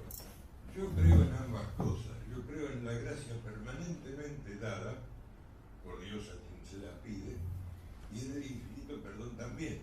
En todo caso lo creo porque está el Nuevo Testamento donde aparece Jesucristo en no menos de 3 de los evangelios no me pregunta ni cuáles son los tres evangelistas, ni cuáles son los capítulos, donde Jesucristo dice, pídele lo que pretendas, pídeselo al Padre que te será concedido. Y cubilex non distinguit nec nos distinguere debemos. Incluye la gracia indudablemente a mi criterio. Entonces la gracia se obtiene de Dios con solo pedirla. Y el perdón del pecado también se obtiene de Dios con solo pedirlo. Solo hay que pedirlo con sinceridad. Y esta sinceridad es una comunicación directa entre la divinidad y el ser. Claro. Pero ¿y si uno no lo pide? Según mi propia teología. El tema es ese. ¿Cómo? ¿Y si uno no lo pide? Y si uno no lo pide, es como cuando los chinos perdieron la guerra con los japoneses. Se jodieron. Eso es todo. Es que el tema es ese. Puede que una persona no lo pida, entonces... Y si no lo pide, se enfermó, ¿viste? Exactamente. Porque no lo pide libremente. Exactamente. De mismo modo que libremente Pero lo pide. yo hice referencia a eso. Está la posibilidad de que no lo pide y por lo tanto no lo reciba. No es que Dios no va a dar si no lo pide. El tema es que está la posibilidad de que una persona no lo pida y eso ya es la condenación. Ahora, el pedirlo implica que uno, por así decir, está en el orden de la salvación. Si creemos que pidiéndolo, por ahí no nos lo da. Entonces de pronto... No, yo no dije eso, ¿eh? No. Si existiera la posibilidad de hacer eso. No. Nos dedicamos hasta el último. No. El tema es que alguien pueda no pedirlo. Lo grave es eso. Claro, ese es el punto. No. Pero no que el que lo A ver, pida no sabe si se lo van a dar o no. El que pide, yo creo que el pedirlo es claramente una señal de salvación. Claramente es una señal de salvación. Claro. El tema es cuando no se pide. Pero el pedirlo, como bien dice el padre, no implica que la concesión divina de esa gracia sea una exigencia de justicia por parte de la criatura. Dios la da gratis, la da libremente, si quiere, y si no, no la da. La salvación es gratuita, no es una exigencia de la naturaleza humana, como querían los pelagianos. Entonces hay que esperar después de muerto que Y esperaremos, ¿qué vamos a hacer? Son preguntas. El diario del lunes Si no, tenemos que irnos ya dentro de unos minutos y todavía hay preguntas pendientes. El Triolo es un polemista calvinista. Bueno, no, me acordaba de la apuesta de Pascal. Es decir, por las dudas, ¿no? Me conviene más apostar a esta ficha y no a otra, ¿no? Aunque sea por eso, ¿no? Vale más creer que no creer. En ese caso, el que se obstina en no creer, no sé, allí hay otra cosa, ¿no? Dios se tiene que empeñar muy a fondo, ¿no? Y a veces no se empeña. Hay un tema, ¿no? que siempre sobrenada en estas cuestiones. Uno cuando piensa en Dios, en cómo ve Dios las cosas, piensa en términos muy antropomórficos. Nosotros no conocemos cómo es la inserción de la eternidad en el tiempo. O sea, no nos es dado, es imposible que lo entendamos. Porque la eternidad es un atributo divino, propiamente divino, y por tanto infinito e incomprensible por la mente humana. Podemos hacernos una idea, pero el tema de la inserción de la eternidad del tiempo no es dado, no es posible acá abajo en la tierra. Entonces, ¿cómo Dios ve las cosas? Y yo no sé muy bien cómo Dios ve las cosas. Lo que yo sé es lo que yo debo hacer. Yo lo que sé es que va sucediéndose en mi vida, instante a instante, yo voy tomando decisiones, Dios me ayuda. Ahora, Dios ve todo el curso de mi vida, pero para mí, por ejemplo, para mí el futuro no existe. Concretamente no existe el futuro. Para Dios sí, porque lo ve, pero para mí el futuro no existe. No tiene existencia real. Para Dios sí. Entonces ya hay un abismo. O sea, muchas veces nosotros vemos a los hombres como si leyéramos una novela. Una novela uno ve lo que hace lo que hace el personaje, lo va siguiendo día por día, año por año. Nosotros no vemos la vida nuestra o la vida de los demás como una novela. Sin embargo, Cristo, cuando le respondió a sus apóstoles que les pedía que les enseñara a orar, les dijo que llamaran Padre a Dios. Sí, pero dice el pan cotidiano, y dice que a cada día le basta su propio afán. No hay que preocuparse demasiado del futuro, no hay que preocuparse, hay que procurar instante a instante hacer rectamente lo que Dios manda. Eso es lo que nos está mandado como actitud existencial del cristiano. No un gran plan hacia el futuro que yo no sé qué es. Dios lo sabe, sí lo sabe, pero yo no conozco una mente divina. Entonces, esa frase que yo dije recién de que la predestinación no pone nada predestinado, quiere decir que nadie puede agarrar a una persona, salvo iluminación directa de Dios, y decirle cosas sobre su vocación, sobre lo que va a hacer, sobre su destino, etcétera, etcétera. Porque no está aquí. Aquí ahora hay otra cosa. ¿Qué es lo que esta persona va haciendo? Dios sí sabe, pero Dios no lo pone en la criatura aquí y ahora. Dios ve el futuro, pero el futuro ahora para mí no existe. Entonces, es muy complicado es imposible coordinar ambas cosas. Pero siento que Dios tiene de toda mi vida y el despliegue se va dando instante a instante de mi vida. Bueno, eso metafísicamente se dice que nosotros no conocemos los futuros contingentes. Menos mal. Bien, son más de las 9. Tenéis que entregar los diplomas a los que hicieron el curso completo. Bueno, eso va a ser un placer. Apagar las luces, cerrar el instituto, digamos que... ¿Tenemos la llave? Sí, tenemos llave. Bien, gracias entonces por la asistencia a este curso. Me parece que hubo suficiente interés en las clases anteriores, más esta, como para pensar en que deberíamos continuarlo en otros temas, ¿no? Que los expositores mencionaron, pero no podían, por razones de tiempo, entrar, ¿no? Y bueno, así el que año que viene podemos programar algo que... Hay que programar algo que... futuro contingente. Sí, exactamente. Vamos a entregar entonces, como fue anunciado, los diplomas, pero a los que concurrieron a las 4 clases, porque así fue anunciado, así fue prometido, y si bien algunos tuvieron el 80% de asistencia, pues lo sentimos mucho. Les podemos dar un caramelo o algo así, pero no el diploma. Sobre todo los que fueron a cacerolear en vez de venir a escuchar a eso se podría disculpar porque el que hablaba era yo, ¿no? Entonces eso sí podría ser perdonado. Me dijeron el cacerolazo. Me dijeron el cacerolazo, no, de verdad. Futuro contingente. Bueno, creo que podemos despedir al padre con un buen aplauso.